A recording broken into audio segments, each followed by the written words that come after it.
long before the rise and fall of modern empires, before the pyramids pierced the skies of Egypt, or the Vedas echoed through the sacred lands of India, there existed a realm spoken of only in whispers across time, Atlantis. But unlike the tales that reduce it to a mere lost city, the truth of Atlantis lies far beyond geography. It was never just a place. It was a frequency, a dimension of existence where heaven touched the earth and spirit shaped form. Atlantis was born not from human ambition, but from celestial intention. The universe, in its vast intelligence, seeks always to balance light and matter, and so it planted seeds across galaxies. Civilizations designed to hold the divine blueprint. Atlantis was one such seed. Its origins trace back to a time when Earth was young and soft, still being molded by the breath of the cosmos. In that sacred window, beings from higher star systems descended, not to conquer but to create. They were not bound by flesh as we know it. These beings existed as luminous intelligences, some from the Pleiades, others from Sirius Orion, and beyond. They came through portals, following the magnetic call of Earth's raw, untamed energy. These starborn architects were the first to walk the Atlantean land. Although walk is perhaps too crude a word, they hovered in thought, shaped reality through resonance, and sang the elements into harmony. The earth was their canvas, and they painted it with light. These celestial beings chose human vessels, not for control, but for union. Through sacred rites, they merged with the early inhabitants of Earth, not the primitive man, but the primordial humans, whose DNA was still malleable, still open to the frequencies of higher consciousness. From this union was born a new kind of being. The Atlanteans were not entirely human, nor fully divine. They were hybrids, the first of Earth's true spiritual royalty. Their DNA shimmered with codes far beyond modern understanding, strands not limited to survival or reproduction, but wired for telepathy, empathy, multidimensional awareness, and communion with the soul of the planet itself. In these early days, every birth was sacred. Children were raised not just by parents but by temples. Names were not given randomly. They were intonations of purpose, sonic vibrations encoded with soul contracts. Atlantis became a garden of potential. The first temples were not stone constructions but living structures of crystalline consciousness. Trees responded to intention, rivers whispered messages to those who listened, and the sky opened its heart during sacred rites. The Atlanteans understood that creation itself was a conversation between spirit and matter, and they spoke it fluently. Unlike the later human societies that would build civilizations through conquest and control, the early Atlanteans expanded by harmonizing. They didn't extract resources from the earth. They collaborated with its spirit. The mountains held memory, the oceans offered prophecy, and the wind carried instructions from the stars. Every action was preceded by meditation, every decision aligned with the great cosmic blueprint. There were no rulers in the beginning, only stewards. Each Atlantean held a specific frequency, a spiritual role that aligned with the harmonics of Earth's evolving consciousness. Some were timekeepers, others were geomancers, others still were healers who worked with sound, light, and vibration. Leadership was earned through depth of one's inner clarity and resonance with universal law. What truly set the Atlanteans apart was their reverence for the invisible. They knew that the unseen realms, the etheric grids, the planetary chakras, the Akashic records, were more real than the visible. They built their cities upon energetic nexuses, aligning temples and homes with the stars, using sacred geometry to mirror the divine order above. Atlantean society was structured not by hierarchy, but by harmony. To be wise was not to know more, but to resonate higher. Their calendar was cosmic, their sciences intuitive, their language was vibration. They did not fear death, for they remembered the soul's continuity. They did not seek heaven, for they were the bridge between dimensions. And so, Atlantis was not merely a civilization. It was a living symphony, composed by divine beings and played through the hearts of those who remembered their origin among the stars. As the divine seeds took root and Atlantean society matured, the land transformed into something unparalleled in the known universe. Atlantis entered its golden age, not simply in material wealth or architectural splendor, but in the radiant fusion of spirit and science, soul and structure. This was a civilization that existed in alignment with cosmic law, where inner growth mirrored outer advancement. Every innovation, every ritual, every decision was an echo of universal truth. Atlantis at its height was not just a marvel of engineering, but a masterpiece of spiritual architecture. At its center stood temples of staggering beauty, built not to worship idols, but to attune the soul. These structures were not erected merely with stone, but with harmonics, Architects and spiritual engineers worked hand in hand, combining sacred geometry, color frequencies, and crystal resonances to craft spaces that could elevate human consciousness. The great crystal, housed in the temple of Poseidon, was said to pulse with the heartbeat of the earth itself.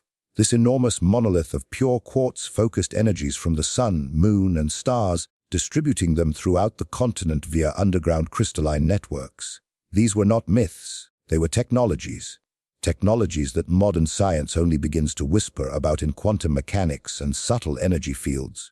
Atlanteans lived in circular cities designed to mirror celestial movements. The city centers were often aligned with solstices and equinoxes, creating constant energetic balance between cosmic and terrestrial forces. Within these centers flourished universities of light, where initiates studied the laws of manifestation, vibrational healing, dreamwalking, and interdimensional travel. Knowledge was not stored in books alone, but in memory temples, where acolytes accessed information through mind synchronization with encoded symbols and light sequences. Memory was considered sacred. The mind was not a tool to be filled, but a gateway to be refined. The people of Atlantis lived in close relationship with the elements. Air, fire, water, and earth were not just resources, they were conscious entities, honored through daily rituals and energetic exchange. Wind was used to power levitation crafts that glided effortlessly over the land. Water flowed through canals lined with energy crystals that purified not only the liquid itself, but also the emotions of those who drank from it. Fire danced in controlled plasma fields, used for both warmth and ceremonial transformation. Earth yielded healing herbs, precious minerals, and rare stones that resonated with soul frequencies, activating latent abilities in those who carried or wore them. Education was universal and deeply personalized. Children were not taught to conform, but to awaken. From a young age, they were assessed not through tests, but through soul readings that revealed their purpose. Those gifted in telepathy were trained as communicators. Those with healing resonance became sound therapists or herbal alchemists. There was no fear of being different, only a sacred responsibility to refine one's gifts for the collective good. Emotional intelligence was equally valued as intellectual mastery. Empathy was a core subject. The Atlanteans knew that a society rooted in heart resonance would never fracture under the weight of ego. Atlantis was also a hub of cosmic diplomacy. Star nations visited, taught, and exchanged wisdom in crystalline halls where the air itself shimmered with dimensional flux. Stargates were not science fiction, but science fact. Stabilized portals that allowed beings from other realms to commune with Earth's consciousness keepers. The Atlanteans maintained balance through high ceremonial councils, comprised not of politicians, but of initiates who had transcended personal identity. These councils operated on truth resonance, where only those who vibrated in pure alignment with the planetary mission could guide the collective. Technology did not dominate life, it enhanced it. Machines were powered by thought tuned to the auric field of their users. Transportation was silent, energy-based, and often telekinetic. Communication occurred primarily through telepathy, although sound-based language still existed in poetic and musical forms. Music itself was a healing art, composed in harmonic frequencies that could recalibrate chakras or even shift physical illness. Nothing was designed without intention. Everything, from the food cultivated to the garments worn, served a spiritual purpose. Despite their advancements, the Atlanteans did not view themselves as superior beings. They saw their civilization as part of a greater cosmic network, a node in the web of divine evolution. They carried deep humility, understanding that wisdom was a responsibility, not a crown. Their wealth was measured not by accumulation, but by coherence with the divine pattern. As long as that coherence was maintained, Atlantis flourished as a beacon of harmony, wisdom, and radiant possibility in the vast sea of time and space. In the midst of its brilliance and harmony, Atlantis began to change, not overnight but slowly, almost imperceptibly, like the first cracks in a once flawless crystal. The society that once pulsed with divine balance started to drift from its spiritual roots. The very essence that had birthed Atlantis, the sacred union of spirit and matter, began to fracture as pride, desire, and separation crept into the hearts of its people. This was no external invasion or sudden disaster. It was a corrosion from within, a spiritual decay that would unravel the delicate fabric of their existence. The Atlanteans, for so long the keepers of universal wisdom, became intoxicated by their own power and knowledge. The incredible technologies they had created, which were meant to harmonize and elevate, began to be used for control and domination. The once open exchange of cosmic knowledge turned into guarded secrets, held by an elite few who sought to manipulate energy for personal gain rather than collective evolution. Instead of expanding consciousness, many Atlanteans sought to expand influence, using their gifts to command rather than serve. The subtle energies that had once flowed freely through the crystalline networks and sacred temples started to stagnate. Temples once filled with light became centers of competition and ego-driven ambition. Rituals meant to connect with higher realms degenerated into displays of power. The spiritual initiations designed to open the soul turned into tests of dominance and control. The harmonious balance between heart and mind gave way to separation, and with separation came fear. Fear is a dark alchemy. It transforms light into shadow, unity into division. As Atlanteans grew fearful of losing their status or power, they began to build walls around themselves, both physical and energetic. The community bonds that once held the civilization together weakened. Groups fractured into factions, each vying to claim a greater share of resources, knowledge, and influence. The spiritual laws that once guided the people were twisted into dogmas used to justify manipulation. This internal corruption began to affect not only their society, but the very environment around them. The Earth itself is a living entity, and it responds to the collective consciousness of its inhabitants. As the Atlanteans' thoughts and actions grew increasingly out of alignment with harmony and love, the planet's energetic balance faltered. Natural phenomena that had been allies, like the gentle rhythms of the tides and the nurturing flow of the rivers, became unpredictable and violent. Earthquakes, storms, and floods began to increase in frequency and intensity, reflections of the unrest brewing within the hearts of the people. Psychic instability also emerged. The Atlanteans were gifted with immense mental and spiritual powers, but these became dangerous when wielded without purity of intention. Mind manipulation, illusion, and psychic warfare started to surface. The very talents that had once united the people began to tear them apart. Dreams turned into nightmares. Visions of light were eclipsed by shadows of despair. The collective soul of Atlantis was caught in a downward spiral, a feedback loop of fear, pride, and isolation. Some sought to warn the people, to remind them of the sacred path, but their voices were drowned out by the chorus of discord. These truth-keepers were marginalized or silenced, their wisdom considered a threat to the new order. The spiritual teachings that had once illuminated the way were buried beneath layers of deceit and denial.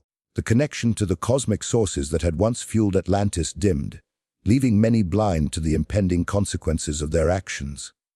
In the midst of this corruption, a subtle but profound shift began. The higher beings who had once walked openly among the Atlanteans began to withdraw.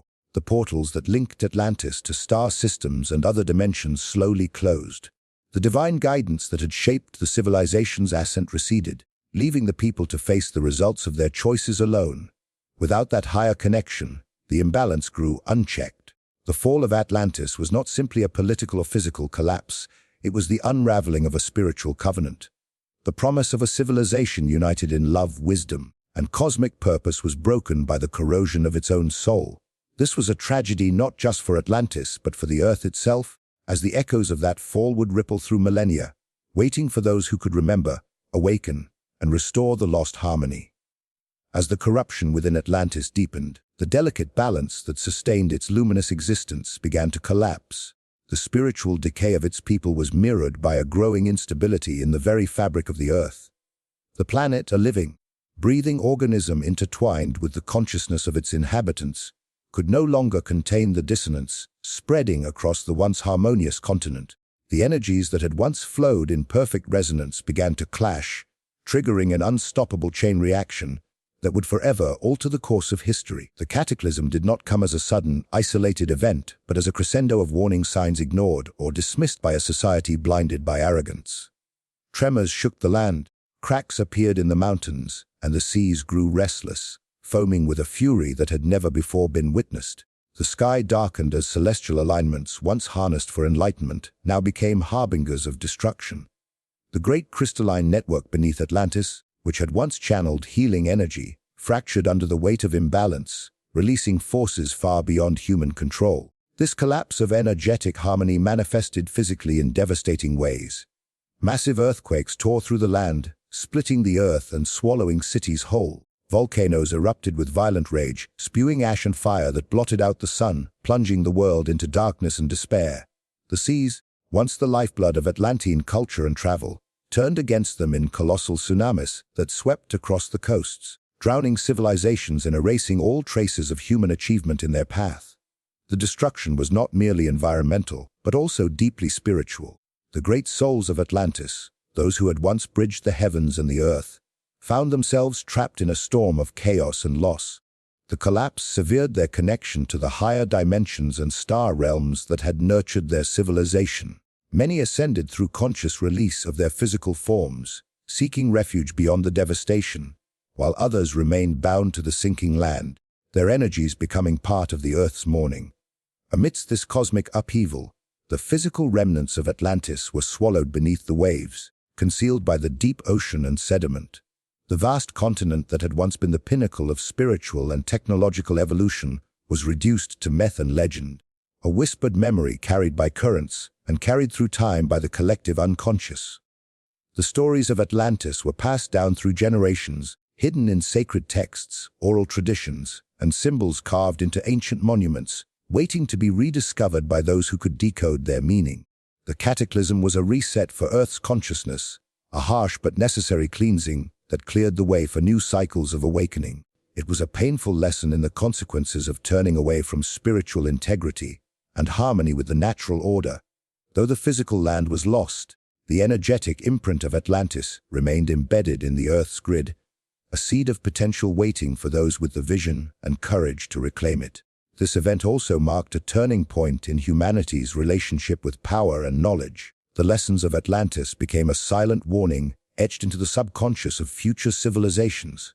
It taught that the misuse of sacred wisdom, the abuse of spiritual gifts for personal gain, and the neglect of balance between spirit and matter inevitably lead to downfall. The cataclysm was the Earth's way of reasserting its sovereignty and reminding all who walk upon it that true power lies in unity, respect, and alignment with the cosmic flow. The echoes of the great cataclysm ripple through history and consciousness, manifesting in cycles of rise and fall, awakening and forgetting. Though Atlantis as a physical civilization vanished, its spiritual legacy endured, encoded in the symbols of ancient mysteries and the hearts of those who seek to heal the planet and themselves.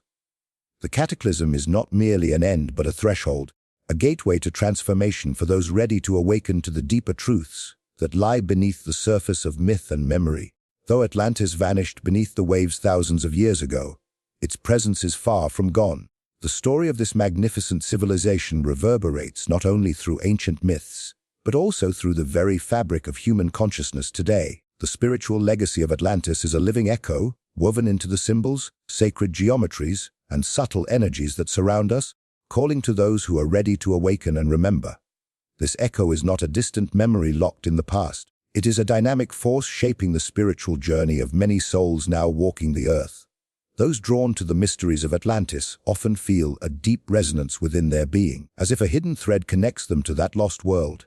This connection is no accident. Many spiritual seekers are, in fact, fragments of the Atlantean soul returning in new forms, carrying within them the encoded wisdom, gifts, and even unresolved wounds of their ancient origins. This soul lineage carries the imprint of Atlantis, brilliance as well as its fall, inspiring a profound inner quest for healing, balance, and awakening. Symbols such as the flower of life, the Platonic solids, and sacred mandalas are more than decorative patterns. They are keys to the Atlantean spiritual technology. These geometric forms hold vibrational frequencies that can unlock higher states of consciousness, connect the physical with the divine, and realign the fragmented self. Meditation practices, energy healing, and sound therapies often use these sacred geometries as portals, allowing seekers to tap into the ancient Atlantean wisdom embedded within their very cells. The concept of crystal energy, central to Atlantean science, has experienced a resurgence. Modern spiritual communities embrace the power of crystals not just as ornaments, but as tools for transformation and spiritual connection. Crystals serve as conduits for cosmic energy, amplifying intention and healing. This mirrors the Atlantean practice of building their cities and temples around powerful crystalline matrices that maintained energetic coherence and planetary harmony. Moreover, the consciousness of Atlantis is believed to live on in the collective unconscious, a shared spiritual memory that influences dreams, visions, and intuitive insights. This collective memory sometimes reveals itself through sudden flashes of ancient knowledge, spontaneous awakenings, or the inexplicable pull toward certain places on Earth said to be Atlantean sites. Many who embark on spiritual paths encounter experiences of past life regression, where glimpses of an Atlantean existence surface, revealing lessons about unity, pride, loss, and redemption. The spiritual echo also influences the way many approach healing and transformation today. The Atlantean ideal of harmonizing science and spirit is reflected in the blending of ancient wisdom with modern modalities, energy medicine, holistic therapies, and multidimensional healing practices that honor the interconnectedness of body, mind, and soul. This integration is a direct continuation of the Atlantean quest to live in alignment with the cosmic laws governing life and consciousness. For many, the path to reclaiming Atlantis begins with an inner journey, a call to rebuild the Una Temple, where divine light and earthly experience merge. This involves purifying the mind from egoic distortions, healing emotional wounds left by ancestral trauma, and awakening dormant spiritual gifts. It is a return to wholeness, where fragmented parts of the self are reintegrated, echoing the original harmony that once defined Atlantis. As more individuals embark on this inner work, the collective energy field of Earth shifts toward greater balance, raising the possibility of a new golden age. The Atlantean spiritual heritage also challenges modern seekers to recognize the responsibility that comes with awakening. The misuse of power and knowledge that led to Atlantis' fall serves as a cautionary tale. Spiritual awakening is not a path of escape, but one of service and stewardship. It calls for humility, compassion, and the willingness to uphold universal truths over personal ambition. The lessons of Atlantis remind us that true wisdom is lived through alignment with the greater good and the sacred rhythms of life. In this way, Atlantis is not just a myth of the past, but a beacon for the future. Its spiritual echo invites those who listen to awaken their highest potential, reclaim forgotten wisdom, and participate consciously in the unfolding evolution of human consciousness. The legacy of Atlantis lives on as a promise that the light of a once lost civilization can shine again, not in distant lands, but in the hearts of those who remember and choose to awaken. The story of Atlantis is far more than a tale of a lost civilization swallowed by the sea. It is a profound spiritual parable woven into the fabric of human history and consciousness. From its divine origins, where cosmic beings and earthly souls united in sacred harmony, to its golden age of enlightened science and spiritual mastery, Atlantis represents the pinnacle of what humanity can achieve when aligned with universal law. Yet, its tragic fall, born from corruption, imbalance, and the misuse of sacred power, serves as a timeless warning of the consequences when pride and separation replace unity and humility. The great cataclysm that submerged Atlantis was not merely a physical destruction, but a deep spiritual reset for Earth, echoing through the ages as a call to awaken, heal, and restore the lost harmony. Today, the spiritual legacy of Atlantis pulses within those who feel its ancient resonance, guiding seekers to reclaim wisdom, embrace responsibility, and ignite a new dawn of conscious evolution. In remembering Atlantis, we are invited not only to honor a distant past, but to awaken the divine potential within ourselves and create a future grounded in light, balance, and unity.